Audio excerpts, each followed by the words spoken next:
June 29, 1974. Darmstadt, West Germany.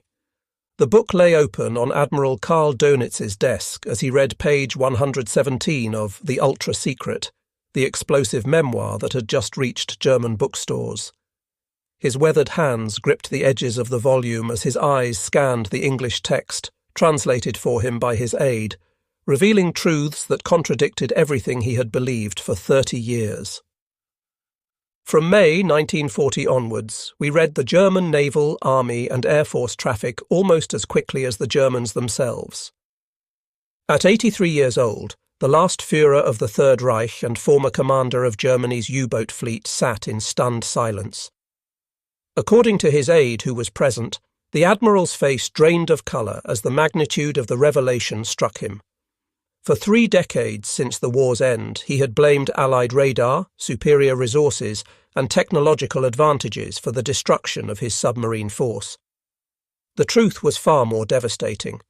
Every order he had transmitted to his U-boats, every tactical innovation, every desperate attempt to win the Battle of the Atlantic, had been read by British intelligence often before his own commanders received them. Ich habe das schon immer geahnt. I had always suspected this, Dönitz would write in a hastily composed letter to the book's publisher days later. But this defensive rationalization rang hollow to those who knew him. Throughout the war, whenever subordinates had raised security concerns, Dönitz had dismissed them with absolute certainty. The Enigma cannot be broken. Now, sitting in his modest apartment in Aumühle, near Hamburg, the magnitude of the deception overwhelmed him. 783 submarines lost, 30,000 of his men dead beneath the Atlantic waves. And all because the encryption system he had trusted with unwavering faith had been systematically compromised since the 3rd year of the war. The mathematics that had guaranteed Enigma's security, its theoretical 3 times 10 to the power of 114 possible configurations, had meant nothing against Polish mathematicians, British cryptanalysts, and primitive computing machines he never knew existed. Every tactical decision, every operational order, every desperate innovation had been transparent to an enemy reading his most secret communications. The supreme confidence of German cryptographers rested on calculations that seemed unassailable. The standard 3-rotor Wehrmacht Enigma machine offered 17,576 possible rotor positions multiplied by 60 rotor arrangements, creating over 1 million primary configurations. When the plugboard connections were factored in, with their 150,738,274,937,250 possible combinations, the total number of configurations reached an astronomical 158,962,555,217,826,360,000 possibilities. Dr. Erich Hüttenhain, who headed the OKW/Chi, Oberkommando der Wehrmacht/Chiffrierwesen, the Wehrmacht's cipher department, understood the theoretical possibility of breaking Enigma through mathematical analysis. But as he would later tell Allied interrogators during the TICOM, Target Intelligence Committee, investigations in 1945, he found it impossible to imagine anyone going to the immense effort required. This wasn't mere hubris. It was a carefully calculated assessment based on the technology and resources available in the 1930s and early 1940s. To test every possible Enigma setting would require, by German calculations, teams of trained cryptanalysts working continuously for periods that exceeded the age of the universe. Even if the Allies possessed captured machines, without the daily changing keys distributed in carefully guarded codebooks, they would need to solve each day's settings anew, a task German mathematicians calculated would require thousands of trained operators working around the clock. The Kriegsmarine took additional precautions that seemed to guarantee absolute security. Admiral Dönitz had instituted the most stringent cryptographic protocols in the German military. Naval Enigma operators received specialized training at the Marine Nachrichtenschule in Flensburg-Mürwik, where they spent months learning not just the technical operation, but the security procedures that would supposedly make the system impregnable. Codebooks were printed in water-soluble red ink on pink paper that would dissolve within 30 seconds of water contact. Special weighted bags ensured the materials would sink immediately if thrown overboard. U-boat commanders carried personal sidearms with standing orders to shoot any crew member who failed to destroy cryptographic materials when capture seemed imminent. The introduction of the 4-rotor M4 Enigma machine for U-boats on February 1, 1942, codenamed Triton by the Germans and Shark by Allied cryptanalysts, represented what German naval intelligence considered the ultimate evolution in cryptographic security. With 8 rotors to choose from, compared to 5 for other services, and the 4th rotor adding another factor of complexity, the number of possible configurations increased by a factor of 26. German cryptanalysts at B-Dienst conducted their own security assessment, the 100-day project, 100-Tage Arbeit, attempting to break their own naval cipher using every known cryptanalytic technique. When all 3 attempts failed completely, Vice Admiral Erhard Mertens reported to Dönitz with complete confidence, "Our cipher does not appear to be broken." Throughout 1941 and 1942, inexplicable patterns began emerging that should have triggered alarm bells in German naval intelligence. Yet each incident was explained away, attributed to British radar, superior reconnaissance, or simple bad luck, anything except the possibility that Enigma had been compromised. The systematic destruction of German supply ships in the spring of 1941 represented the first major warning sign that went unheeded. Between March and June 1941, the Royal Navy intercepted and destroyed 7 of 9 German supply vessels stationed in remote areas of the Atlantic to refuel and resupply surface raiders and U-boats. The Bletchley, positioned 300 miles north of the Azores, was discovered on March 3rd. The SO Hamburg, hidden in a remote bay, fell on March 5th.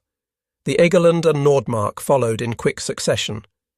These ships had been positioned in locations so remote that chance discovery seemed statistically impossible. The probability of British patrols accidentally finding vessels in millions of square miles of ocean approached 0. Yet when Captain Ludwig Stummel of the B-Dienst investigated these losses, his report concluded that British success must be attributed to improved radar technology and systematic ocean surveillance. The possibility that the British were reading German position reports remained unconsidered in the official investigation. The destruction of the Bismarck in May 1941 should have raised even more serious questions. Germany's most powerful battleship, pride of the Kriegsmarine, was hunted down with uncanny precision after breaking into the Atlantic.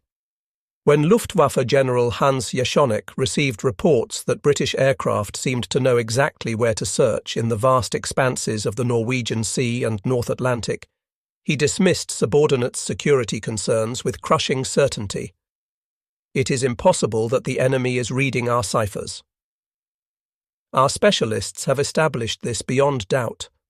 But nowhere was the hidden catastrophe more evident than in the Battle of the Atlantic. U-boat losses began climbing steadily from late 1941 onwards, despite tactical innovations and technological improvements. Dönitz noted in his war diary entry for January 12, 1942, his mystification at the interception of supply submarine U-459 in an impossibly remote location 800 nautical miles west of Freetown. His inquiry to Berlin brought the standard response from naval intelligence: "An insight into our cipher does not come into consideration." The statistics told a story of systematic destruction that defied conventional explanation. In 1941, Germany lost 35 U-boats. In 1942, despite adding the 4th rotor to Enigma machines, losses climbed to 85. By 1943, they reached catastrophic proportions: 237 submarines destroyed in a single year. May 1943 alone, Black May, as German submariners called it, saw 41 U-boats sent to the bottom, representing over 1/3 of all boats at sea. Yet German analysts consistently found alternative explanations. When convoys began taking seemingly impossible evasive actions, avoiding wolf packs with uncanny precision, Dönitz blamed Allied aircraft equipped with new radar systems. When U-boats were caught on the surface with disturbing frequency, German scientists theorized that the British had developed radar capable of detecting submarines at ranges up to 60 nautical miles, a technological impossibility at the time, but more believable to German minds than cryptographic compromise. The mounting losses triggered increasingly desperate investigations by German intelligence, each more thorough than the last, yet all suffering from the same fundamental blind spot, the unshakable assumption that Enigma remained secure. The most telling investigation began after the capture of U-570 by the British on August 27, 1941. The submarine had surrendered to a British Hudson bomber after suffering damage south of Iceland, potentially intact with all its cryptographic materials. Captain Ludwig Stummel of B Dienst was assigned to investigate the security implications. His investigation was meticulous, interviewing survivors, analysing the submarine's last messages, and reconstructing the probable timeline of its capture. Stummel's October 1941 report revealed the cognitive trap that would persist throughout the war. He acknowledged that if the British had captured the Enigma machine and codebooks intact, they could theoretically read German naval traffic. But he immediately dismissed this possibility. The acute disquiet about the compromise of our secret operation cannot be justified. Our cipher does not appear to be broken. His reasoning followed what seemed like impeccable logic. Even if the British possessed the machine and current keys, they would lose this capability when the keys changed on November 1st. Furthermore, proper protocol demanded the destruction of all cryptographic materials, and it must be assumed that the crew fulfilled their duty.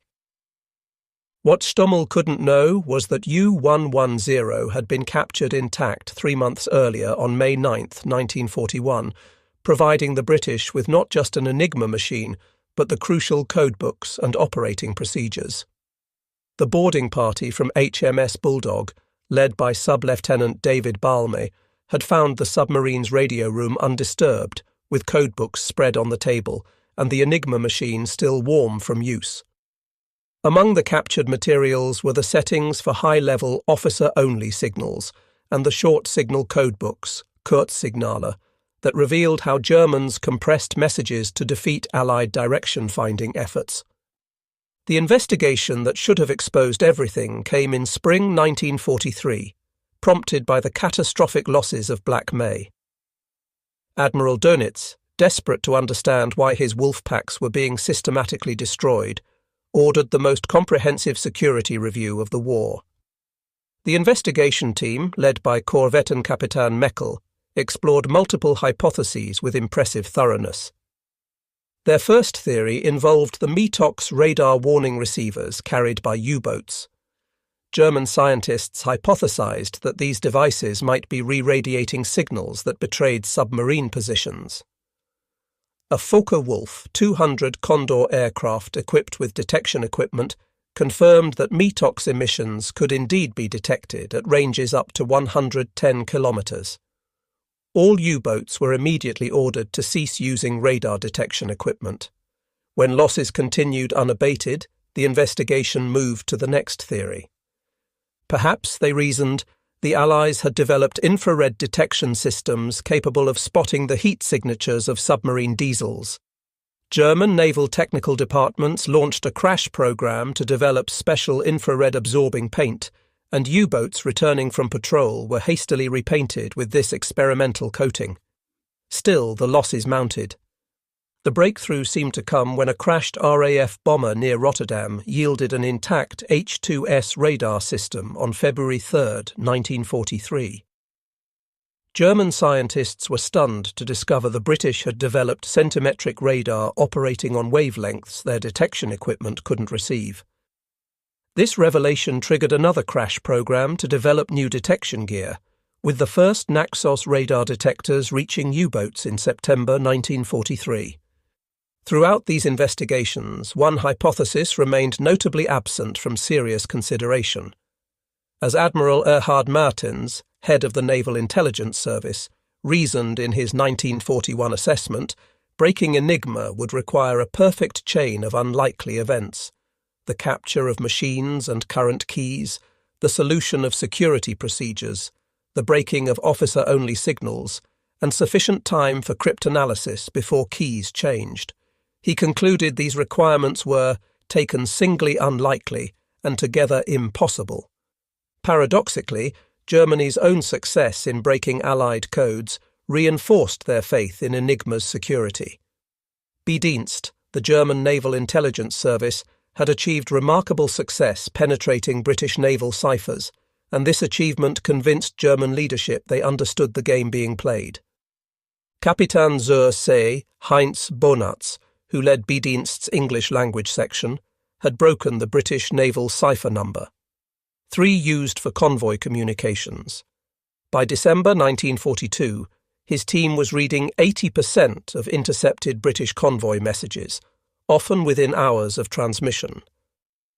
Wilhelm Tranow, Germany's most gifted naval cryptanalyst, could predict convoy movements 10 to 20 hours in advance, allowing U-boats to position themselves perfectly for intercept. This success created a dangerous psychological dynamic. German naval intelligence officers reasoned that if breaking codes required such enormous effort and specialized talent, Bedienst employed over 5,000 personnel at its peak, then surely the British faced similar or greater challenges attacking Enigma. They knew from experience that even with captured codebooks, maintaining continuous access to enemy communications required constant vigilance and frequent failures when codes changed. What they failed to recognize was that while they celebrated reading British convoy routes, the British were reading virtually everything else: U-boat positions, patrol orders, supply arrangements, tactical innovations, even Dönitz's personal assessments sent to Hitler. The Germans were winning tactical victories while losing the strategic war, but their tactical successes blinded them to the strategic catastrophe. The supreme irony came in spring 1943, when Bedienst's success actually accelerated German defeat. Reading British convoy communications, Tranow could position wolf packs with perfect precision. But the British, reading both German positioning orders and their own compromised communications, knew exactly where the U-boats were gathering. They would route convoys around the wolf packs while vectoring hunter-killer groups directly onto the waiting submarines. The Germans celebrated their code-breaking success even as their U-boats sailed into carefully prepared traps. Captain Heinz Bonatz would later write in his unpublished memoirs about his growing suspicions in late 1943. The enemy seemed to have an uncanny knowledge of our dispositions. Convoys would alter course at the last possible moment, always just beyond our patrol lines. Supply submarines were caught at remote refueling points. It was as if they could see our operations unfolding. Yet when he raised these concerns, he was told repeatedly that Enigma's security had been mathematically proven. The preservation of the ultra-secret, the code name for intelligence derived from broken Enigma traffic, represented one of the most successful deception operations in military history. Winston Churchill, who famously called Bletchley Park the goose that laid the golden eggs but never cackled, understood that the strategic advantage of reading German communications far outweighed any tactical benefit from acting on specific intelligence. The security architecture surrounding Ultra was unprecedented in its scope and effectiveness. Group Captain Frederick Winterbotham, appointed by the Secret Intelligence Service Chief Stuart Menzies, established the Special Liaison Unit SLU system in 1940. These units, eventually numbering 40 worldwide, maintained absolute control over ultra-intelligence distribution. Each SLU officer was personally vetted by Winterbotham and signed the Official Secrets Act with the understanding that violation meant execution for treason, even after the war ended. The physical security measures at Bletchley Park itself bordered on paranoia. The estate's 580 acres were surrounded by military police posts, with over 9,000 personnel working in complete compartmentalization. Codebreakers in Hut 8 working on naval Enigma had no knowledge of work in Hut 6 on Wehrmacht traffic. Even within huts, personnel knew only their specific task. A translator might spend years rendering German messages into English without knowing their source or significance. To mask the source of ultra-intelligence, the British created increasingly elaborate deceptions. The original cover story involved a fictional super-spy network codenamed Boniface, supposedly run by an anti-Nazi German officer in Berlin with access to highest-level communications. When acting on ultra-intelligence, false reconnaissance flights were routinely conducted to provide plausible discovery stories. After using ultra-intelligence to destroy an Italian convoy bound for North Africa, the British transmitted a radio message in a cipher they knew the Germans had broken, thanking a non-existent agent in Naples for the vital information. The most sophisticated deception involved the careful calibration of action versus inaction. The Admiralty's Operational Intelligence Centre, under Commander Roger Wynne, developed precise protocols for using ultra-intelligence. Attacks on U-boats were timed to occur only after plausible detection opportunities, a chance aircraft sighting or surface vessel contact. When Ultra revealed U-boat refueling rendezvous, attacks were delayed until the submarines had been together long enough that discovery might seem coincidental. Sometimes preserving Ultra meant accepting terrible losses. On November 14, 1940, German bombers devastated Coventry in a raid that killed 568 civilians. Post-war mythology claimed Churchill knew from Enigma decrypts that Coventry was the target but refused to evacuate the city to protect Ultra. Declassified documents reveal a more complex truth. Enigma had revealed Operation Moonlight Sonata was planned but initially indicated 5 possible targets. When radio beam navigation finally confirmed Coventry as the target just hours before the raid, immediate defensive measures were taken, including fighter patrols and anti-aircraft reinforcements. The story of Churchill's sacrifice was itself a post-war deception to hide the actual capabilities and limitations of ultra-intelligence. March 25, 1941. In Hut 8 at Bletchley Park, a young woman named Mavis Lever, later Beatty, sat hunched over intercepted Italian naval messages. She had been working 16-hour days attempting to break the Italian naval Enigma variant, and suddenly the patterns clicked. The message she decoded was electric in its implications. Today, 25th March, is day -3 for the start of the operation. Mavis immediately understood the significance. The Italian fleet was planning a major operation in exactly 3 days. Working through the night with her colleague Margaret Rock, she decoded additional messages revealing the complete Italian battle plan. Admiral Angelo Iacchino would sortie with the battleship Vittorio Veneto, 6 heavy cruisers, and 17 destroyers to attack British convoys between Egypt and Greece. The intelligence reached Admiral Andrew Cunningham, commanding the British Mediterranean Fleet in Alexandria, within hours. Cunningham, a theatrical commander who understood the importance of deception, spent March 27th ostentatiously playing golf at the Alexandria Sporting Club, ensuring Italian spies would report the British fleet showed no signs of preparation. That night, after returning to his flagship HMS Warspite with studied casualness, he ordered the fleet to sea. The Italian fleet had no idea they were sailing into a carefully prepared ambush. British torpedo bombers from the carrier HMS Formidable struck first, damaging Vittorio Veneto and crippling the heavy cruiser Pola. When Italian cruisers Zara and Fiume returned to assist Pola after dark, they sailed directly into the guns of Cunningham's battleships at point-blank range. In minutes, both cruisers and 2 destroyers were destroyed. Over 2,400 Italian sailors died, including Admiral Carlo Cataneo and the captains of all 3 lost cruisers. Admiral Iacchino, surviving aboard the damaged Vittorio Veneto, attributed the disaster to British radar superiority and lucky reconnaissance. In his after-action report, he wrote, "The enemy's discovery of our force must be attributed to their superior aerial reconnaissance and radar technology, which allowed them to track our movements even at night. The possibility that the British had been reading Italian naval orders for days never entered Italian or German analysis. The psychological impact rippled through Axis naval planning. Hitler, already sceptical of surface naval warfare after the loss of the Graf Spee, saw Matapan as confirmation that the Mediterranean was a British lake. The Italian fleet, which had posed a significant threat to British convoys, never again attempted major offensive operations. Yet through it all, neither Italian nor German intelligence suspected that cryptanalysis, not reconnaissance or radar, had orchestrated their destruction. May 18, 1941, 11:30 p.m. At Bletchley Park, the teleprinter in Hut 8 clattered to life with an intercepted German naval message. Harry Hinsley, a 21-year-old Cambridge undergraduate turned cryptanalyst, recognized its significance immediately.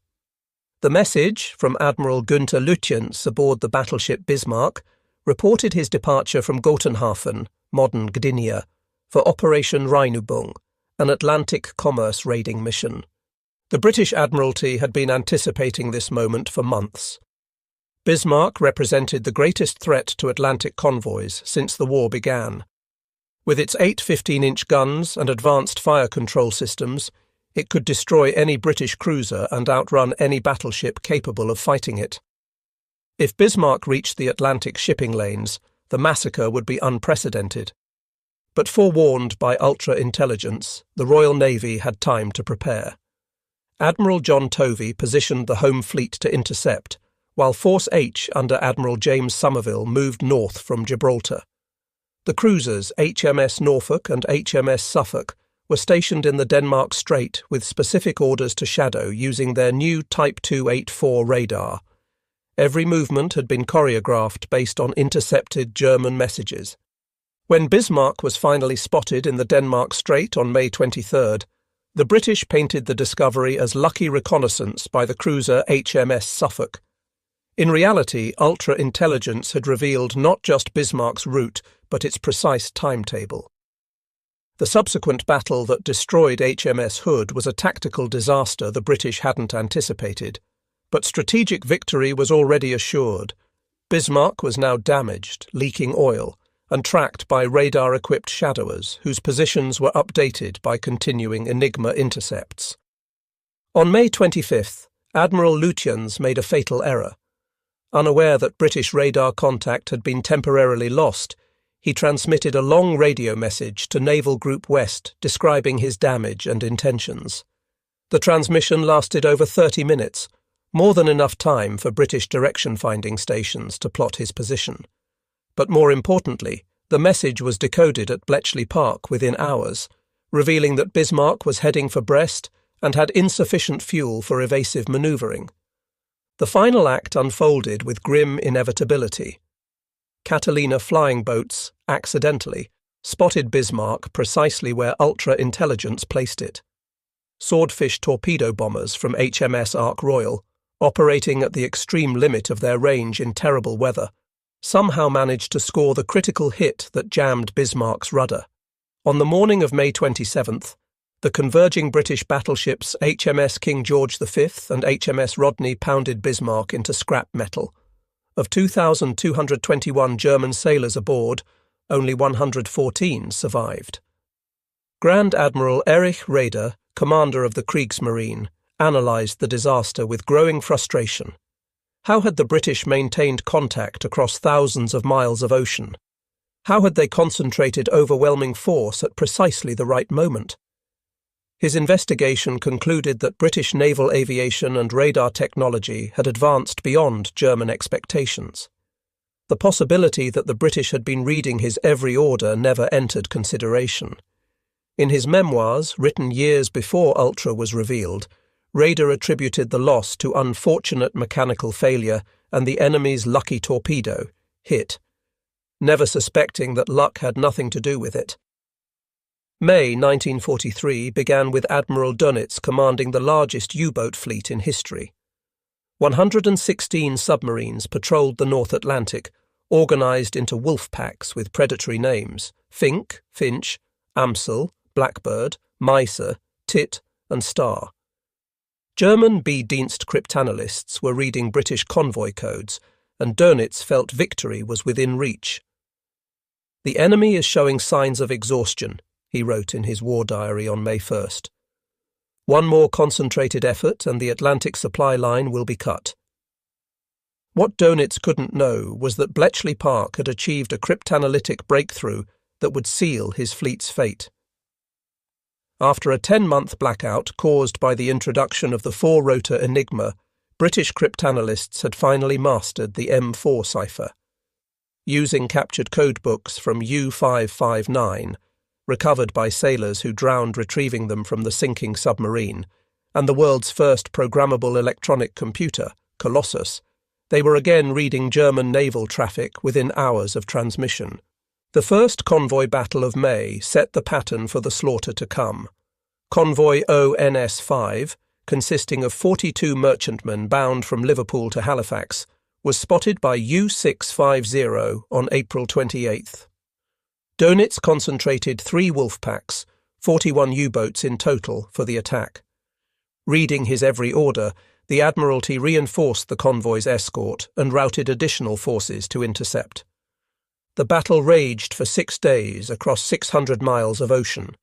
German submarines sank 13 merchant ships, but at a terrible cost. 7 U-boats were destroyed by the convoy escorts. U-192, commanded by Kapitänleutnant Werner Happe, was depth-charged by HMS Loosestrife. U-638 went down with all hands after being rammed by HMS Sunflower. U-125, U-531, U-438, U-630, and U-528 followed in quick succession. For the first time in the war, the exchange rate favoured the Allies, but this was just the beginning. As May progressed, each convoy battle became a massacre of German submarines. Reading German deployment orders, the Allies routed convoys through gaps in the patrol lines, while vectoring hunter-killer groups directly onto Wolfpack assembly points. Aircraft equipped with new Lee lights caught U-boats charging batteries on the surface at night. Ships equipped with Hedgehog anti-submarine mortars achieved kill rates that stunned their own commanders. Convoy HX-237, crossing in mid-May, destroyed 3 U-boats without losing a single merchant vessel. Convoy SC-130 sank 5 submarines while suffering no losses.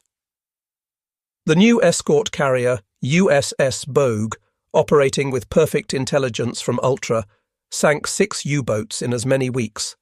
German submarines were being destroyed faster than they could be replaced, and experienced commanders who had survived years of warfare were dying in waters they had once dominated. The statistics were catastrophic. In May 1943, Germany lost 41 U-boats, nearly 25% of its operational fleet.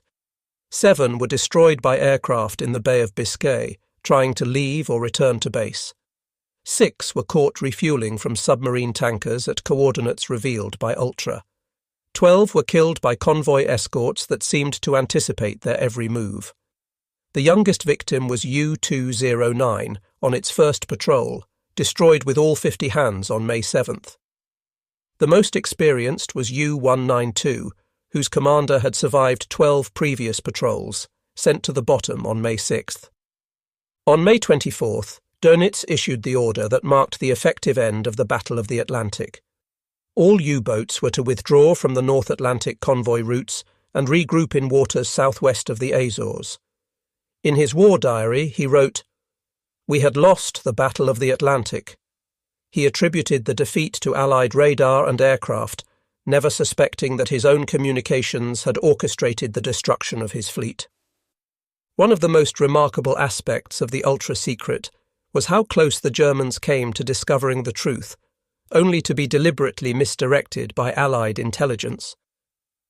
The most sophisticated of these deceptions involved the Lucy Ring, a Soviet spy network operating from Switzerland that seemed to have extraordinary access to German military secrets. Rudolf Rösler, codenamed Lucy, was a German refugee publisher living in Lucerne who ran a supposedly independent intelligence network. From 1942 onwards, Lucy provided Soviet intelligence with remarkably accurate information about German military operations, particularly on the Eastern Front. His reports included detailed Wehrmacht order of battle, offensive plans, and even verbatim texts of Hitler's operational directives, information so precise and timely that both German and Soviet intelligence suspected it came from highest-level sources within the Wehrmacht. German counterintelligence launched multiple investigations into the Lucy Ring, convinced they had a major traitor in their high command. The Abwehr and Gestapo investigated dozens of senior officers, including members of the Wehrmacht operations staff with access to Enigma traffic.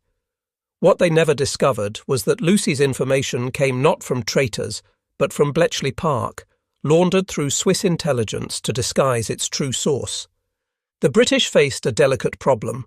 Soviet forces desperately needed ultra-intelligence to counter German offensives, but Stalin was deeply suspicious of British motives and unlikely to trust intelligence from capitalist allies. Moreover, directly sharing ultra with the Soviets risked exposure through their less secure communication methods and potential German agents within Soviet intelligence. The solution was elegant.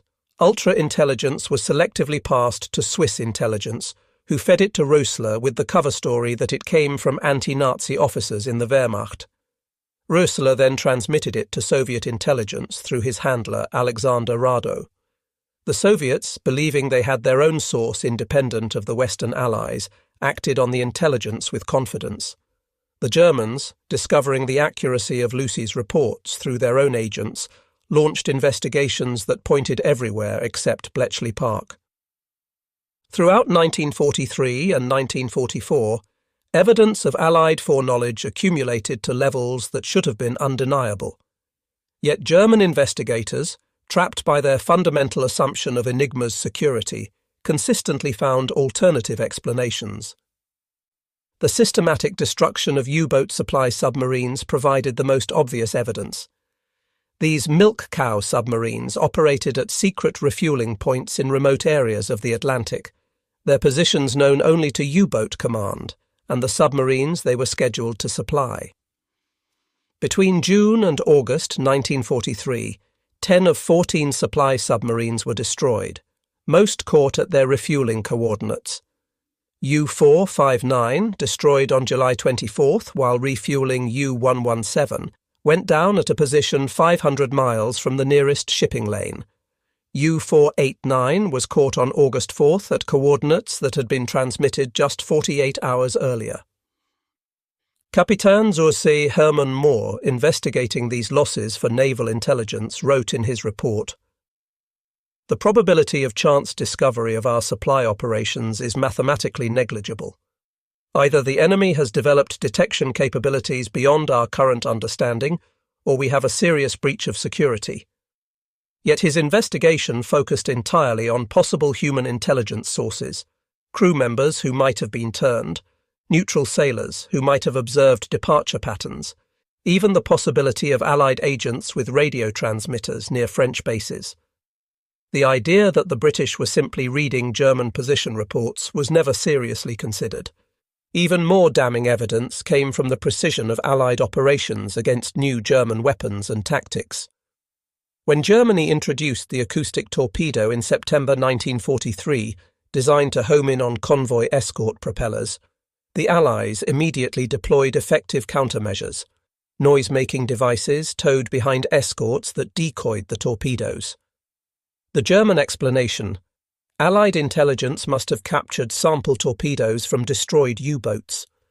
When U-boats began using new Courier burst radio transmissions in 1944, compressing messages into less than half a second to defeat direction finding, Allied forces still managed to locate and attack submarines with disturbing accuracy. The German conclusion: the Allies must have developed direction-finding equipment capable of detecting even these brief transmissions. The Japanese naval attaché in Berlin, Captain Yokoi Tadao, provided perhaps the most telling observation. After analysing the pattern of Allied operations in 1944, he reported to Tokyo, The precision of enemy intelligence suggests they are reading German communications. This seems impossible given German security measures, but no other explanation fits the evidence. His report, intercepted and decoded by American cryptanalysts who had broken Japanese diplomatic codes, caused brief concern at Bletchley Park. Fortunately, German naval intelligence dismissed Japanese concerns as face-saving excuses for their own intelligence failures in the Pacific. Admiral Karl Dönitz represented perhaps the most tragic figure in the story of German cryptographic blindness. Widely regarded as a brilliant tactician and inspirational leader, his very competence became a barrier to recognizing the truth. His centralized command system, which he considered his greatest innovation, had become the instrument of his fleet's destruction. Dönitz had revolutionized submarine warfare through his Befehlstaktik, centralized tactical control from his headquarters. Using powerful radio transmitters, he personally directed Wolfpack operations from situation rooms in Lorient, Paris, and finally Berlin.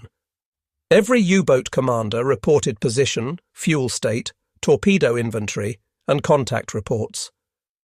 Dönitz would then orchestrate attacks like a conductor directing a symphony, vectoring boats onto convoys with precise timing and positioning.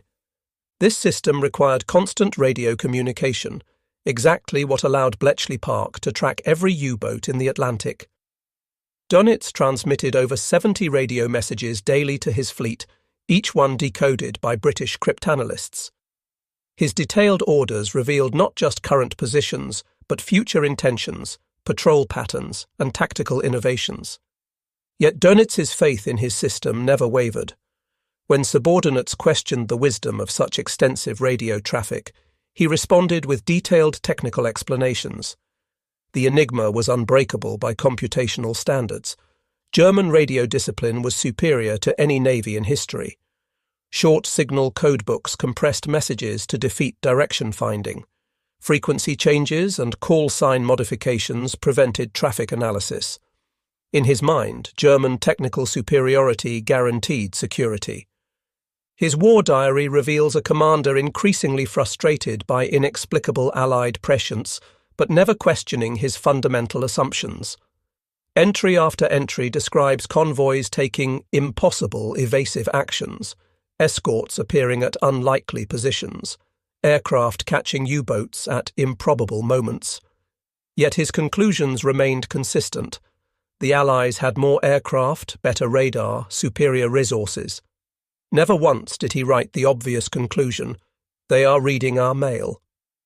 The psychological investment in his command system made recognition impossible. To admit Enigma was compromised would mean acknowledging that his entire approach to submarine warfare, the very innovation that had made him Hitler's chosen successor, had been fundamentally flawed. Every order he had given, every tactical innovation he had developed, every submarine he had sent to its death had been transparent to the enemy. The weight of such knowledge would have been crushing. Even after the war, before Ultra's revelation, Dönitz maintained absolute confidence in his wartime decisions. His memoirs, published in 1958, attributed U-boat losses to Allied material superiority and technological advancement. He calculated that Germany would have needed 300 submarines operational simultaneously to cut Britain's supply lines, never realizing that even 3,000 would have failed if the Allies continued reading his every command. May 9, 1946. International Military Tribunal, Nuremberg. Admiral Karl Dönitz stood in the dock, defending his conduct of submarine warfare before Allied prosecutors.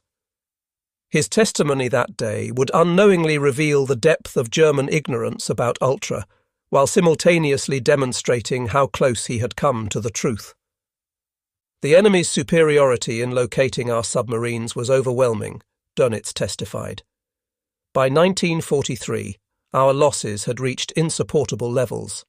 I was forced to withdraw from the convoy routes. When pressed by prosecutors about specific incidents, Dönitz's explanations consistently avoided the real cause. Regarding the destruction of supply submarines at remote coordinates, he stated, "We suspected that the enemy had developed new long-range detection equipment, possibly using infrared or other emanations we could not detect. We also investigated the possibility of traitors, but found no evidence. When asked about convoys that seemed to avoid wolf packs with supernatural precision, Dönitz replied, "The enemy's air reconnaissance had reached saturation levels. They could maintain almost continuous surveillance of vast ocean areas. Combined with their radar capabilities, they could track our movements and route convoys accordingly."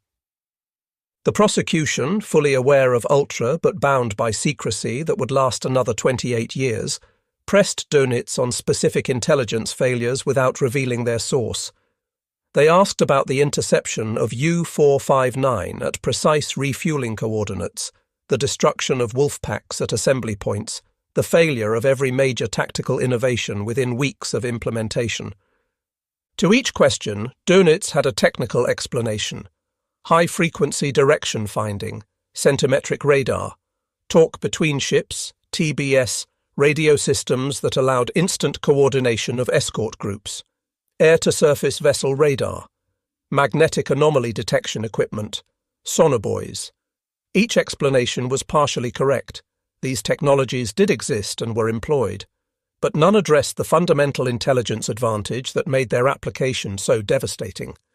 The most telling exchange came when prosecutor Sir David Maxwell Fyfe questioned Dönitz about his investigations into security breaches.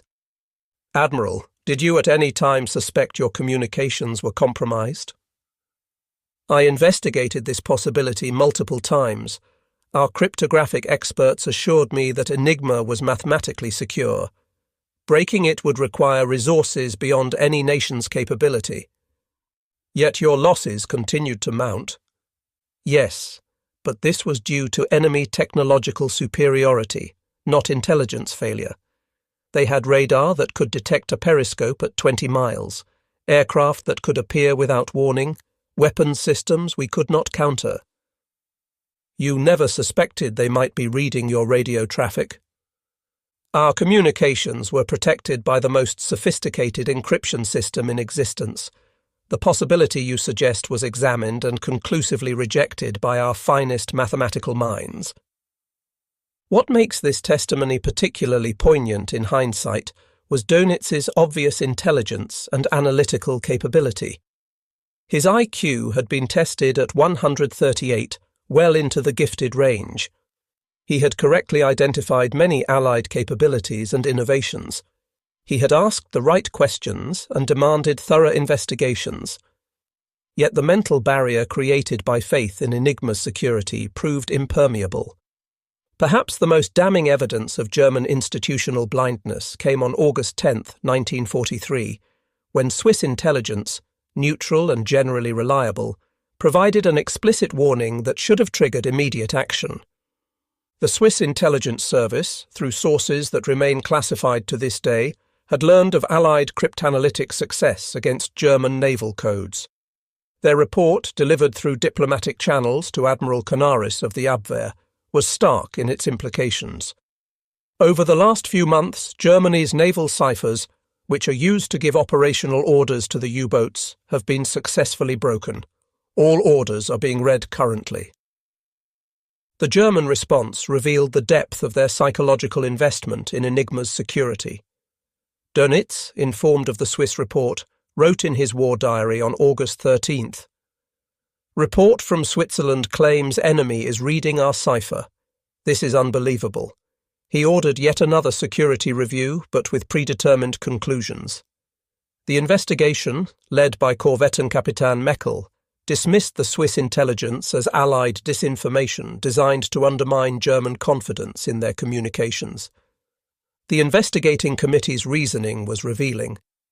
If the Allies could read German naval communications, why hadn't they achieved even more devastating victories? Why did some convoys still blunder into wolf packs? Why did U-boats sometimes successfully evade hunter-killer groups? These questions had simple answers. The Allies deliberately allowed some losses to preserve their secret, but German investigators couldn't imagine such strategic restraint. German counterintelligence also investigated the source of Swiss information. They concluded it must have come from Allied agents attempting to create paranoia within the German Naval Command. The possibility that Swiss intelligence had simply observed the obvious, that Allied operations showed clear evidence of foreknowledge, was never seriously considered. The German failure to conceive of Bletchley Park's operation stemmed partly from their inability to imagine the technological and organizational innovations that made industrial-scale code-breaking possible. German cryptanalysts worked with paper, pencils, and mechanical calculating machines. The idea of electronic computation, of machines that could test thousands of Enigma settings per hour, existed only in the realm of science fiction. By 1944, Bletchley Park had become the world's first industrial-scale computing centre. The Colossus machines, designed by Tommy Flowers and absolutely secret even within Bletchley Park, could process 5,000 characters per second, a speed that German mathematicians wouldn't have believed possible. The Bombe machines, developed from Polish designs by Alan Turing and Gordon Welchman, could test over 17,000 Enigma positions in 20 minutes, work that would take human cryptanalysts months. The organizational structure was equally beyond German imagination. Bletchley Park employed over 9,000 people by 1945, including 80% women who operated the machines, transcribed intercepts, and managed the vast filing systems that tracked millions of decoded messages. 3 shifts operated 24 hours daily, processing over 3,000 intercepted messages per day at peak capacity. Messages were prioritized by operational importance, with U-boat communications receiving highest priority for naval intelligence. The systematic approach to cryptanalysis would have amazed German experts. Every Enigma message ever decoded was filed and cross-referenced. Patterns in operator behavior were catalogued. Lazy operators who used girlfriends' names as message keys, predictable weather reports that provided cribs, standard military phrases that appeared in routine communications. The British had industrialized a process Germans still considered an art. German cryptanalysts later expressed astonishment at the resources devoted to breaking Enigma. Dr. Erich Hüttenhain, when interrogated by TICOM in 1945, and told of Bletchley Park's scale, reportedly said, "No wonder you broke it. You treated cryptanalysis like building bombers, mass production. We treated it like writing poetry, individual genius." A critical moment of near discovery came on November 30, 1943, when a British Lancaster bomber was shot down near Berlin. Among the wreckage, German investigators found something that should have triggered immediate alarm: a partially burned document containing what appeared to be German naval grid references and U-boat positions, dated just 48 hours earlier. Hauptmann Wilhelm Dommes of Luftwaffe Intelligence was assigned to investigate. The document was fragmentary, but clearly showed positions of 3 U-boats, U-391, U-238, and U-648, at coordinates that matched their actual locations on November 28th. This intelligence was far too precise and recent to have come from aerial reconnaissance or agent reports. Dommes's investigation was thorough, but ultimately misdirected. He concluded the British must have an extensive network of agents in French ports reporting U-boat departures and returns. Combined with direction-finding fixes on German radio transmissions, this could theoretically allow rough position estimates. The possibility that the British were reading actual German position reports was mentioned in his report, but dismissed with a single sentence. Cryptographic compromise has been ruled out by technical experts. The close call caused brief panic at Bletchley Park when they learned through ultra-intercepts that the Germans had recovered intelligence documents. Emergency procedures were implemented. For the next 3 months, ultra-intelligence was distributed with even more elaborate cover stories, and any intelligence that couldn't be plausibly attributed to other sources was withheld from operational use. The D-Day landings of June 6, 1944, represented Ultra's greatest triumph and the most complete failure of German intelligence. Despite the largest amphibious invasion in history, involving over 6,000 vessels and 150,000 troops in the first wave, German forces were caught completely by surprise. The preservation of tactical surprise when strategic surprise was impossible demonstrated the totality of Allied intelligence dominance. Through Ultra, the Allies knew exactly what German commanders believed. Every assessment by Field Marshal Gerd von Rundstedt, every defensive preparation ordered by Rommel, every intelligence estimate submitted to Hitler was read at Bletchley Park, often before German recipients decoded their own copies. This allowed the Allies to craft deception operations with surgical precision. Operation Fortitude, the deception plan that convinced Germans the main invasion would come at Pas de Calais, succeeded because the Allies could monitor German reactions in real time through Ultra. When German intelligence reported strong Allied forces massing opposite Calais, actually inflatable tanks and fictional radio traffic, the Allies could read German assessments and adjust their deception accordingly. When Germans expressed doubts, new evidence was provided to reinforce the deception. Even after D-Day began, ultra-intercepts of German communications revealed they still believed Normandy was a diversion.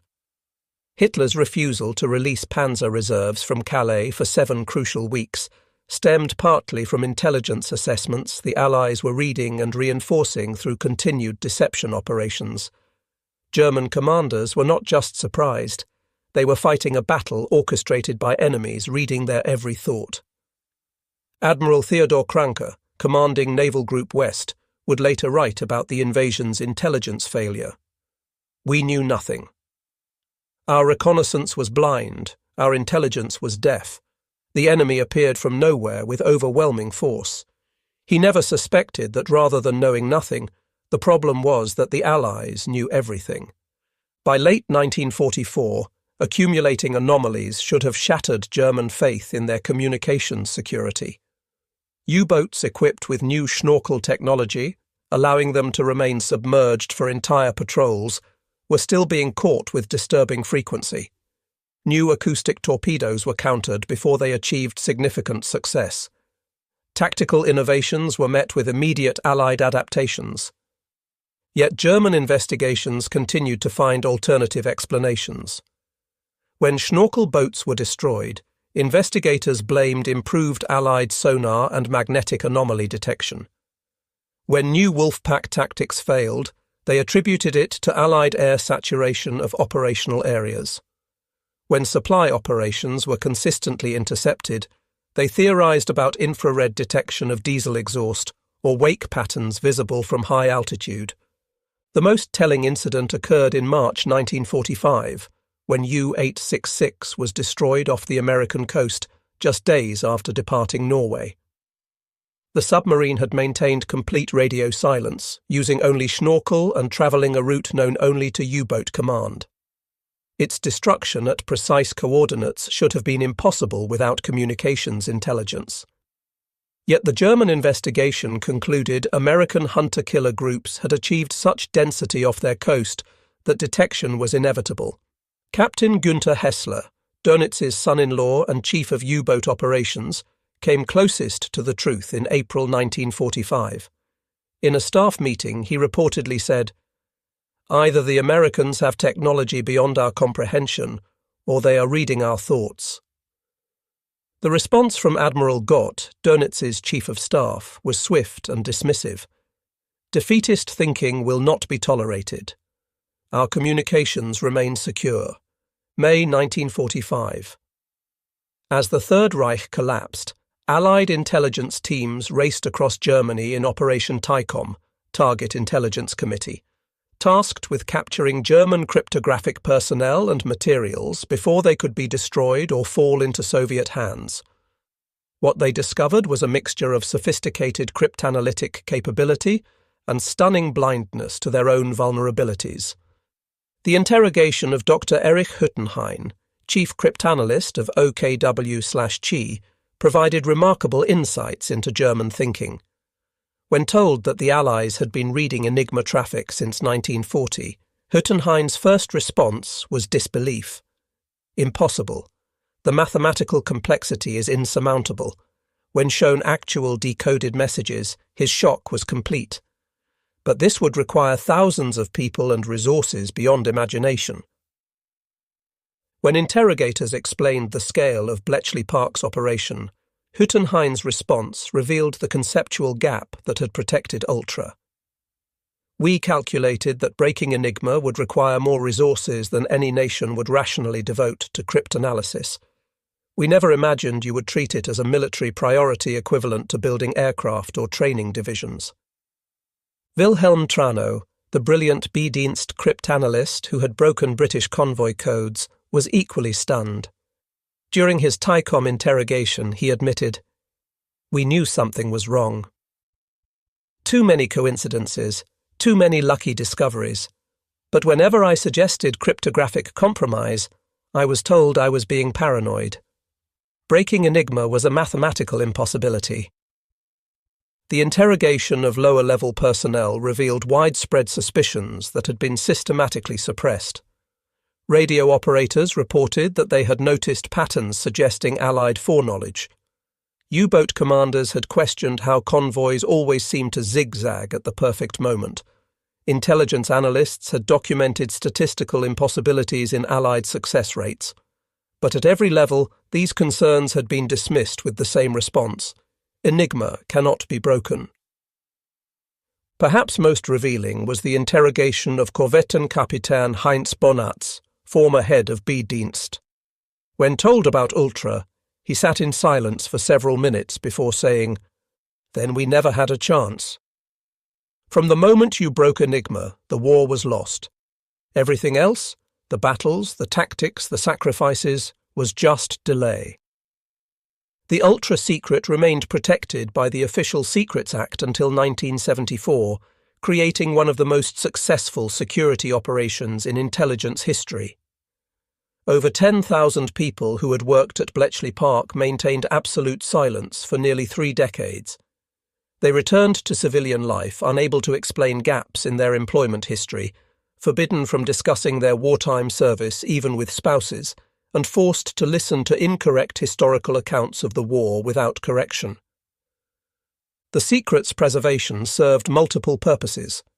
During the immediate post-war period, British and American intelligence services were using captured Enigma machines to establish secure communications with developing nations who believed they were receiving state-of-the-art encryption technology. More importantly, the techniques developed at Bletchley Park were being applied to Soviet communications during the Cold War, and revealing these capabilities would have compromised ongoing operations. The human cost of this silence was significant. Brilliant cryptanalysts returned to academic positions without recognition for their groundbreaking work in computer science and mathematics. Women who had operated the Bombes and Colossus machines, performing work that laid foundations for the computer age, were unable to claim their place in technological history. Veterans who had served at Bletchley Park faced skepticism about their war service, unable to provide details about their contributions. Gordon Welchman, who had developed the diagonal board modification that made the bomb machines truly effective, emigrated to the United States and worked in classified research. When he finally published his memoir, The Hut 6 Story, in 1982, he faced threats of prosecution under the Official Secrets Act, despite the general declassification of Ultra. He died in 1985, finally able to claim credit for innovations that had helped win the war, but facing official censure for revealing operational details. The dam finally broke in 1974 when Group Captain F.W. Winterbotham published The Ultra Secret. Winterbotham, who had overseen the special liaison units that distributed Ultra intelligence, had fought for years to tell the story. His motivations were complex: personal vindication, historical accuracy, and concern that crucial lessons about intelligence and warfare were being lost. The book's publication sent shockwaves through the historical community and surviving German military leadership. Historians suddenly had to revise their entire understanding of World War II. Battles that had been attributed to brilliant generalship or lucky reconnaissance were revealed as intelligence operations. Allied commanders who had seemed prescient were shown to have been reading their enemy's mail. For German veterans, the revelation was devastating. General Adolf Galland, former commander of the Luftwaffe fighter force, reportedly said, "For 30 years I have been wondering how the Allies always seemed to know where we would be. Now I know, they were reading our orders before we were." Admiral Dönitz's reaction was particularly complex. In his hastily written response to Winterbotham's publisher, he claimed to have always suspected communications compromise. But this claim contradicted his own war diary, his post-war memoirs, and the testimony of subordinates who confirmed his absolute faith in Enigma throughout the war. The psychological need to retroactively claim suspicion revealed the depth of the wound to professional pride. The most dramatic confrontation with the truth came at a 1978 intelligence history conference in Germany, where former adversaries met publicly for the first time. The conference, hosted by the German Marine Institute, brought together British cryptanalysts from Bletchley Park and German intelligence officers who had operated Enigma systems.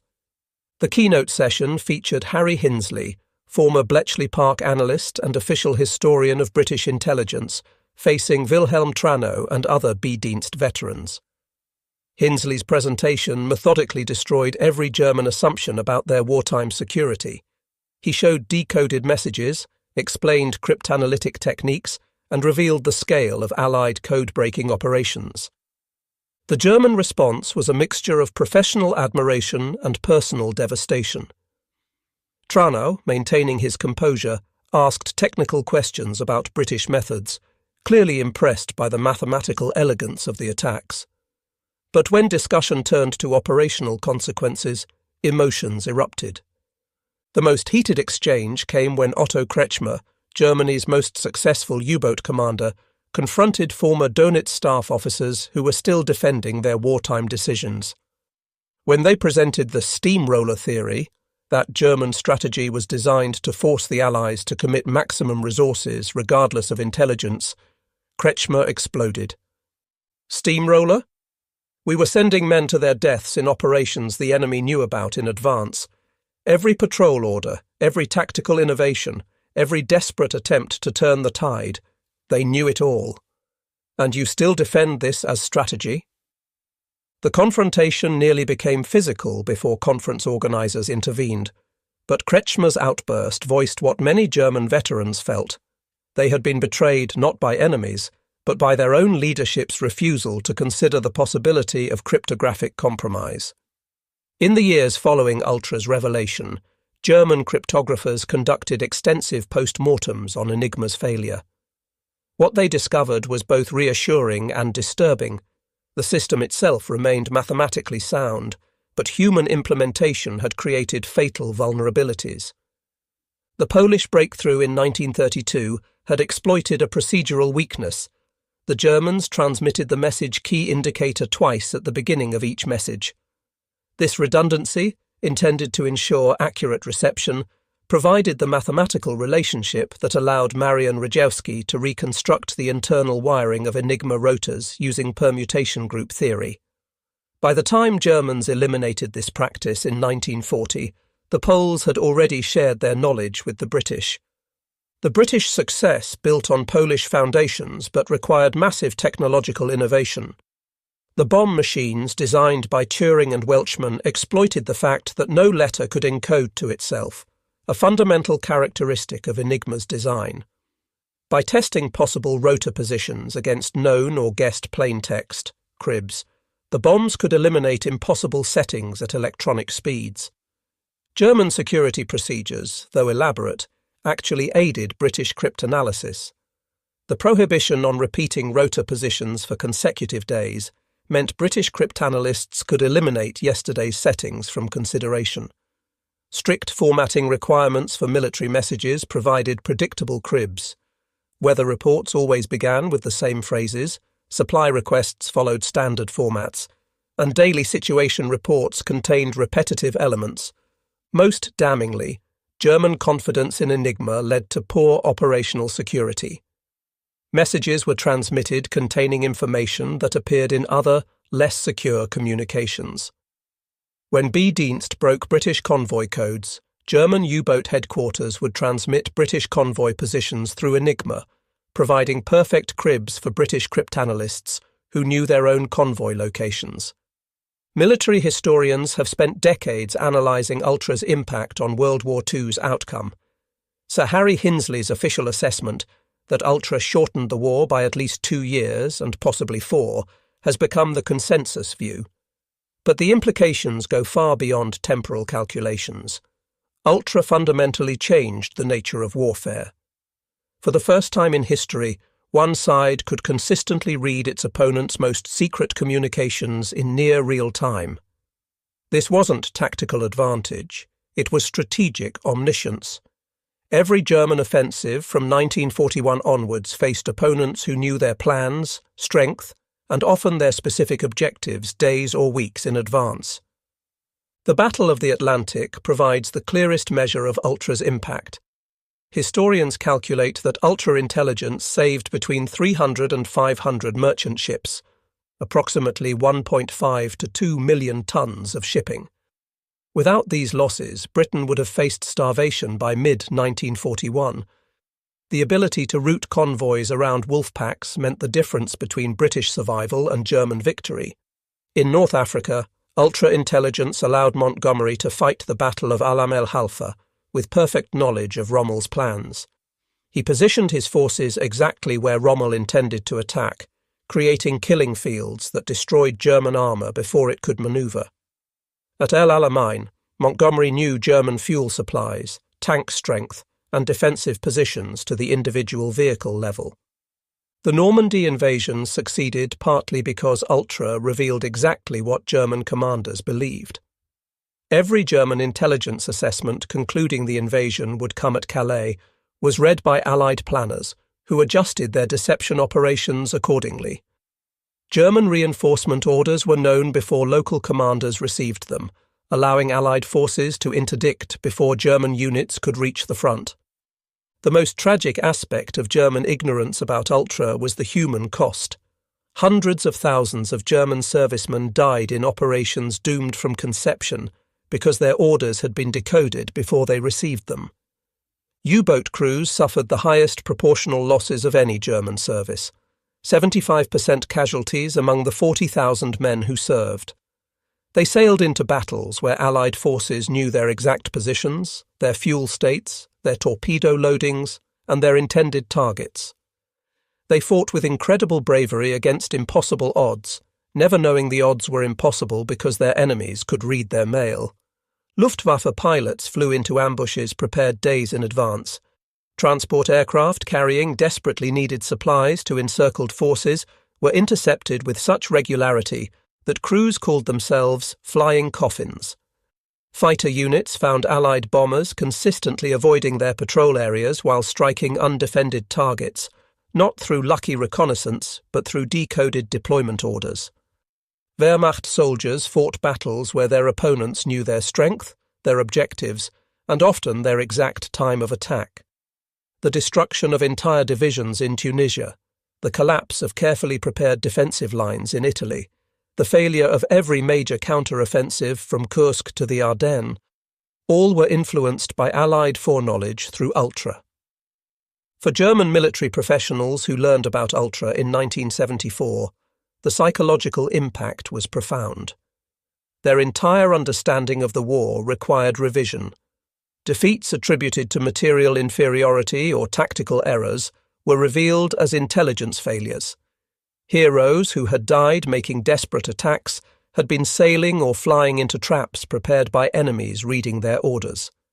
General Heinz Guderian, the pioneer of blitzkrieg warfare, wrote in a private letter discovered after his death, "Learning about Ultra was like discovering your entire life was a stage play where everyone knew the script except you. Every decision I made, every order I gave, every plan I developed, the enemy knew it all. We were not generals commanding armies. We were actors performing for an audience that knew our every line." For Admiral Dönitz, who lived until 1980, the revelation coloured his final years. Associates reported he became increasingly withdrawn, spending hours recalculating old battles with the new knowledge that his communications had been compromised. His final manuscript, never published, reportedly contained extensive revisions to his understanding of the U-boat war, acknowledging that no amount of submarines or tactical innovation could have succeeded against an enemy reading every order. The psychological impact extended beyond military leaders to ordinary veterans. U-boat survivors formed support groups to process the knowledge that their service had been doomed by communications intelligence rather than military failure. Luftwaffe pilots revised their understanding of why they had been consistently outnumbered at crucial interception points. Wehrmacht veterans realized their sacrifices had been magnified by intelligence failures at the highest levels. The German failure to detect Enigma's compromise offers profound lessons about institutional blindness and the dangers of absolute certainty. The Wehrmacht's investigation apparatus was sophisticated, thorough, and staffed by intelligent, dedicated professionals, yet they failed completely because they couldn't question fundamental assumptions. Every investigation started with the premise that Enigma was secure. Evidence was interpreted through this lens, with alternative explanations forced to fit the predetermined conclusion. When multiple supply ships were destroyed at remote coordinates, investigators looked for spies, radar, and reconnaissance rather than considering communications compromise.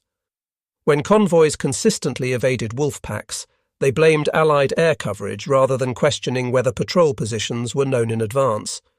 The compartmentalization that protected Enigma also prevented comprehensive security analysis. Cryptographers assured operators the system was unbreakable through mathematical proof. Operators assured commanders that procedures were properly followed. Commanders assured high command that security was maintained. Nobody had responsibility for questioning the entire system, and anybody who did faced institutional pressure to conform. German technical pride became a vulnerability. The belief that German engineering and mathematics were superior to Allied capabilities created blind spots. When evidence suggested otherwise, convoys evading with impossible precision, supply ships caught at remote coordinates, the response was to look for even more complex explanations, rather than accept that the Allies might have superior cryptanalytic capabilities. Throughout the war, Germans received warnings they consistently dismissed or misinterpreted. Each represented an opportunity to discover the truth that institutional blindness prevented them from seeing. In February 1942, the German naval attaché in Tokyo reported that the American Navy seemed to have foreknowledge of Japanese operations. The Germans dismissed this as Japanese excuse-making for their Pacific defeats, never considering that if Americans were reading Japanese codes, they might also be reading German ones. Swiss intelligence warnings in August 1943 were explicit. German naval codes were compromised. The German response was to investigate the source of Swiss information rather than the substance of their warning. They concluded the Swiss had been fed disinformation by Allied intelligence, never considering that neutral Swiss observers had simply noticed the obvious pattern of Allied foreknowledge. Even within German intelligence services, suspicions were systematically suppressed. When B-Dienst analyst Lieutenant Friedrich noted statistical impossibilities in convoy routing patterns, his report was buried with a note that mathematical analysis alone cannot determine intelligence sources. When U-boat commanders reported that convoys seemed to anticipate their positions, they were told to maintain better radio discipline rather than question whether their messages were secure. The greatest irony of the Enigma story lies in the German B-Dienst's success. While Germany remained blind to Enigma's compromise, B-Dienst successfully broke numerous Allied codes throughout the war. They read British convoy codes, American diplomatic traffic, and Soviet military communications. This success should have taught them that codes could be broken, that communication security was always vulnerable, that cryptanalytic success was possible with sufficient resources and determination. Instead, their success reinforced their blindness.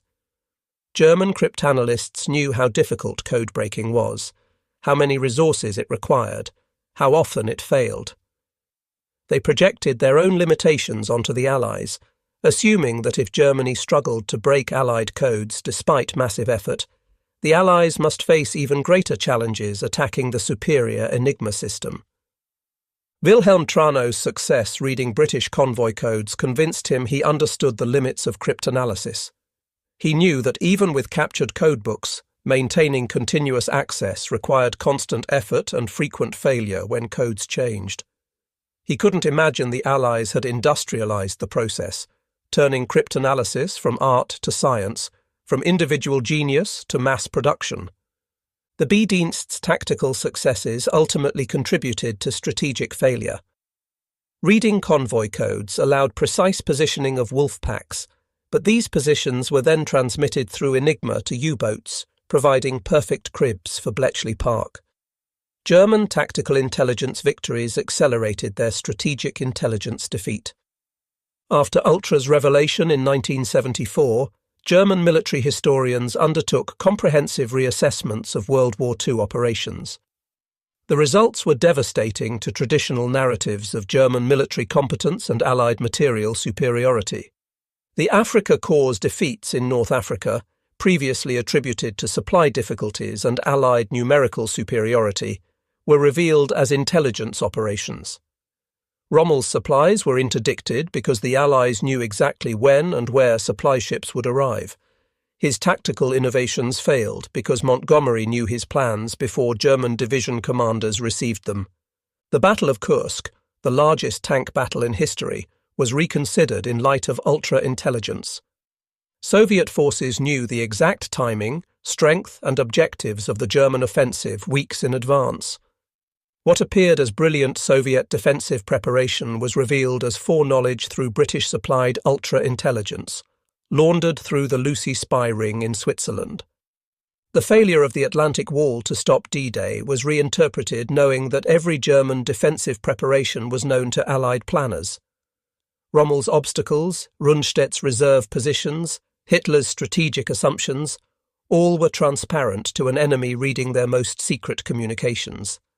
The Atlantic Wall hadn't failed because of Allied material superiority, but because its every weakness was known and exploited. Even German victories required reassessment. The initial success of the Ardennes offensive in December 1944 occurred partly because bad weather prevented ultra-intelligence from reaching forward commanders in time. When weather cleared and communications resumed, Allied forces knew exactly where German spearheads were heading and could position reserves accordingly. As the 1970s progressed, aging German intelligence officers who learned about Ultra provided invaluable testimony about their wartime blindness. Their accounts, collected by historians before this generation passed away, offer unique insights into the psychology of intelligence failure. Heinz Bonatz, former head of B-Dienst, admitted in a 1979 interview, "We were too clever for our own good. We knew so much about cryptanalysis that we couldn't imagine anyone knowing more. We saw patterns that suggested compromise but explained them away with increasingly complex theories. The simple truth, they were reading our messages, was too terrible to contemplate." Dr. Erich Hüttenhain, the Wehrmacht's chief cryptanalyst, reflected in 1976. The mathematics were correct. Enigma was unbreakable, given the computational resources we imagined possible. We never imagined the British would devote thousands of people and millions of pounds to the task. We thought like engineers, not like desperate enemies fighting for survival. Otto Kretschmer, the legendary U-boat ace who survived the war after his capture in 1941, provided perhaps the most poignant reflection. "We sailed into death thinking we were warriors. We were actually victims of our leader's blindness. Every patrol was compromised before it began. Every tactical innovation was known to the enemy before we implemented it. We fought with courage against mathematics, and mathematics won." The children and grandchildren of German World War II veterans faced their own reckoning with Ultra's revelation. Many had grown up with stories of heroic sacrifice against overwhelming odds. Learning that their relatives had been systematically deceived by failures at the highest levels of German intelligence created complex emotional responses. Hans-Peter Dönitz, the Admiral's grandson, wrote in his 2003 memoir, "My grandfather went to his grave believing he had done everything possible to win the Battle of the Atlantic. Learning about Ultra forced our family to confront a different narrative, one where his greatest innovation, centralized control through radio, became the instrument of his fleet's destruction. He was not a fool, but he was fooled by his own certainty." Veterans associations struggled to process the implications. The U-Boat Veterans Association, Verband Deutscher U-Boot-Fahrer, held special sessions in the 1970s and 1980s where historians explained Ultra's role in the Battle of the Atlantic. Many veterans initially rejected the information, unable to accept that their sacrifices had been magnified by intelligence failures. Others found strange comfort in learning that their defeats weren't due to personal failures, but to systematic compromise at the highest levels. The story of Enigma's compromise influenced post-war German cryptographic development in profound ways. The Bundeswehr, established in 1955, implemented communication security protocols specifically designed to prevent another Enigma-style intelligence catastrophe. German cryptographers abandoned the assumption of cryptographic invulnerability, instead assuming all communications could potentially be compromised and implementing defensive measures accordingly. Multiple encryption systems were used simultaneously, with critical information fragmented across different channels. Radio silence became standard procedure, except when absolutely necessary, reversing the Wehrmacht's reliance on continuous communication. The psychological impact on German intelligence services persisted for decades. The BND, West Germany's intelligence service, operated with almost paranoid communication security, sometimes hampering operations through excessive caution. The trauma of Enigma created an institutional culture that assumed compromise rather than security. Professional military historians spent the decades following Ultra's revelation completely reconsidering World War II's European theatre. Battles previously analysed for tactical lessons required complete reinterpretation, knowing one side had consistent intelligence superiority. The German General Staff's vaunted operational excellence appeared less impressive when their opponents knew German plans in advance. The Wehrmacht's early victories from 1939 to 1941, achieved before consistent ultra-intelligence, stood in stark contrast to systematic defeats from 1942 to 1945, when Enigma was thoroughly compromised. Individual German commanders required reassessment. Rommel's reputation as the Desert Fox survived partially intact. His tactical brilliance remained even when strategically compromised by Ultra. But others, particularly Dönitz, saw their historical standing diminished. His innovative Wolfpack tactics and centralized command, once considered revolutionary, were revealed as fatal vulnerabilities that accelerated defeat. Allied commanders also required reassessment. Montgomery's methodical approach at El Alamein appeared less cautious, knowing he had complete intelligence about German positions and strength. Eisenhower's broad front strategy seemed more reasonable given ultra-intelligence about German reserves and intentions. What appeared as generalship was often intelligence advantage. Despite extensive post-war analysis, one mystery persists. How did German intelligence, generally competent and occasionally brilliant, fail so completely to detect Enigma's compromise despite overwhelming evidence? The answer lies not in individual failure, but in systemic blindness created by multiple reinforcing factors. Computational certainty became dogma. Technical pride prevented consideration of Allied superiority. Institutional momentum suppressed individual doubts. Compartmentalization prevented comprehensive analysis. Alternative explanations, however unlikely, seemed more plausible than accepting total communications compromise. Most fundamentally, the psychological cost of accepting Enigma's compromise would have been unbearable. It would mean every operational plan was known to the enemy, every tactical innovation was compromised before implementation, every order sent thousands of men to predictable death. The human mind rebels against such terrible knowledge, finding any alternative explanation preferable to confronting systematic, comprehensive failure. In 1979, 5 years after Ultra's revelation and 1 year before his death, Admiral Karl Dönitz gave his final interview about the intelligence failure that had destroyed his U-boat fleet. Aged 88, the last Führer of the Third Reich had spent 5 years wrestling with the knowledge that his every command had been transparent to his enemies. "You ask if I suspected," he said, his voice still carrying traces of Prussian authority. "Of course I suspected." We all suspected something, but suspicion and knowledge are different things. To suspect the enemy has advantages is military prudence. To know your every thought is revealed to him is madness. He paused, looking out the window of his Aumühle apartment at the peaceful German countryside, so different from the Atlantic battleground where his men had died. Could we have won if we had known? Number. By the time Enigma was thoroughly broken in 1941, the war's outcome was determined. But we might have lost differently. We might have saved lives by changing tactics, by accepting defensive positions, by acknowledging reality instead of fighting phantoms. The greatest tragedy, he continued, was not that we lost, but that we never knew why we were losing. We blamed technology, resources, air power, everything except the truth. 30,000 of my men died in submarines, many in operations the enemy knew about before my commanders received their orders.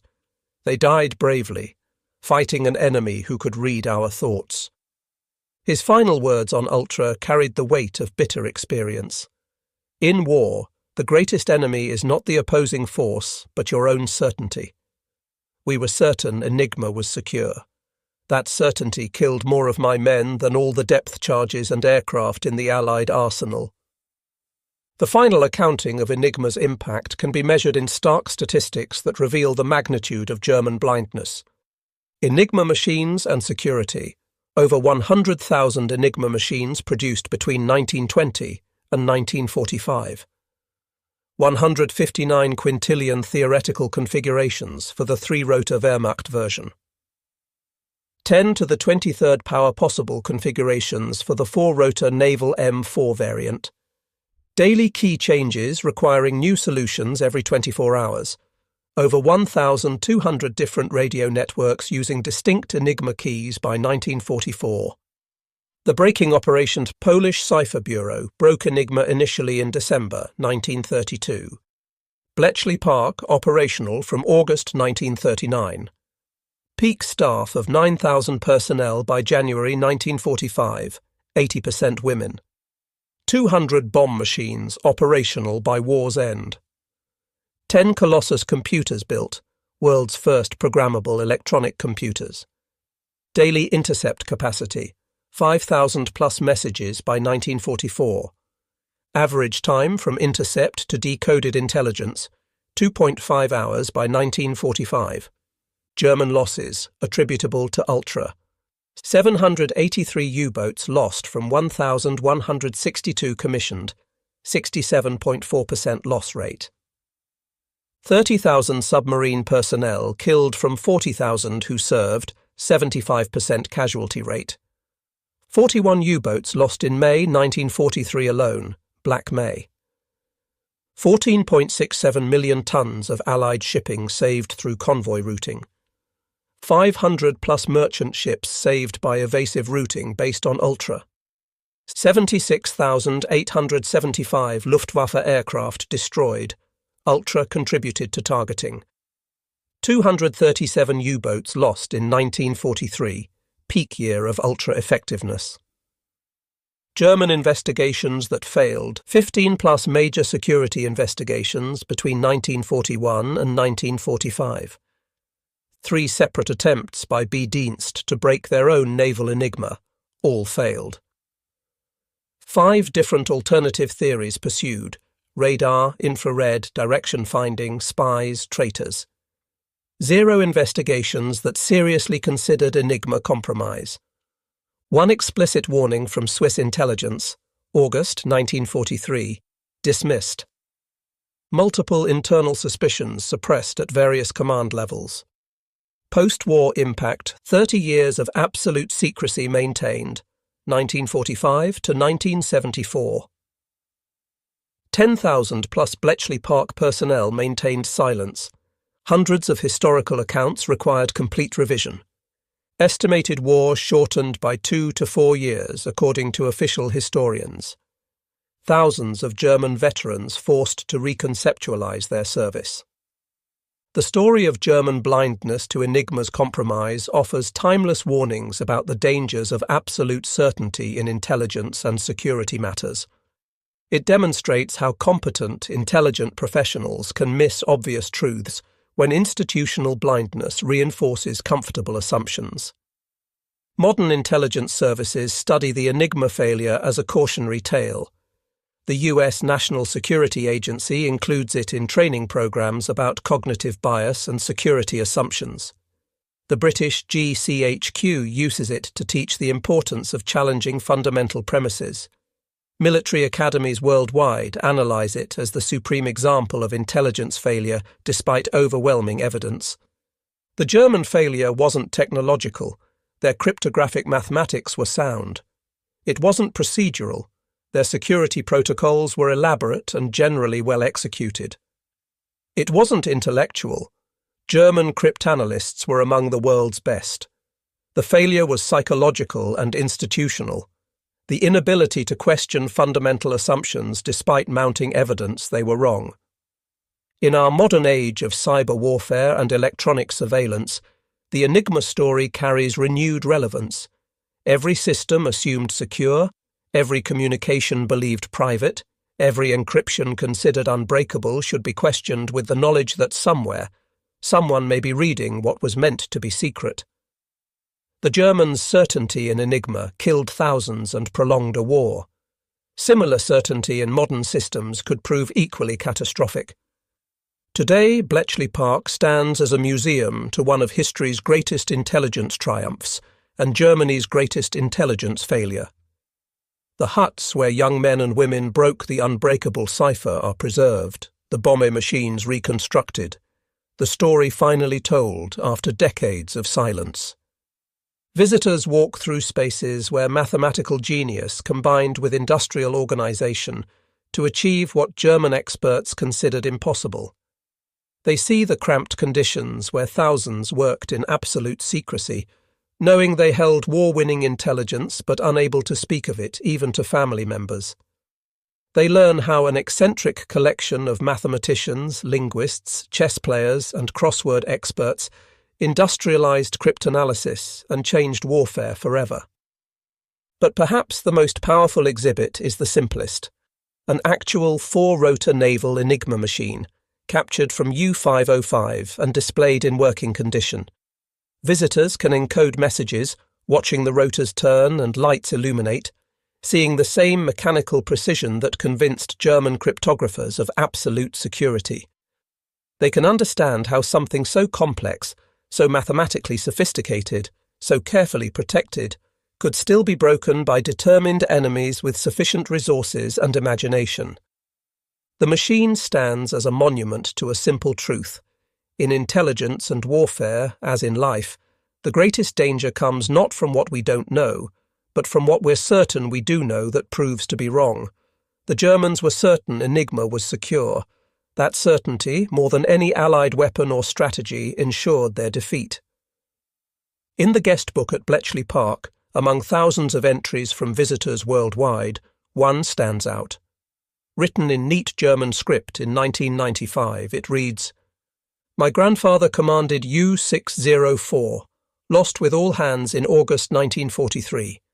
For 50 years I believed he died fighting overwhelming Allied technology. Now I know he died because his orders were read by enemies before he received them. The tragedy is not that Germany lost, but that we never knew we had already lost.